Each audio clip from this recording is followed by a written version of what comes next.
नागपूर शहरामध्ये विशेषतः अंमली पदार्थापासून तरुण पिढीला मुक्त करण्याकरता नागपूर पोलीस आयुक्तांनी ऑपरेशन थंडर सुरू केलेलं आहे. हे अतिशय आवश्यक आहे.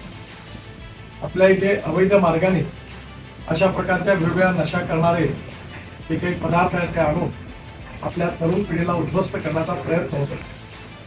या सगळ्या प्रयत्नांना एक प्रकारे थांबवण्याची गरज आहे. आपल्या भविष्यातल्या पिढीचं भविष्य घडवायच्या दृष्टीने अशा प्रकारे त्यांना बिघडवण्याचा प्रयत्न करणारे जे कोणी लोक आहेत, धंदा करणारे आहेत, दलाल आहेत, दुकानदार आहेत, या सगळ्यांविरुद्ध कठोर कारवाई करण्याची गरज आहे. आणि या निश्चितपणे पोलीस आयुक्तांनी ही कारवाई सुरू केलेली आहे. या कारवाईला माझं पूर्ण समर्थन आहे आणि या कारवाईला निश्चितपणे या कारवाईबद्दल मी पोलीस आयुक्तांचे आणि त्यांच्या सर्व अधिकाऱ्यांचे मनापासून अभिनंदन करतो आणि शुभेच्छा देतो. Say no to drugs.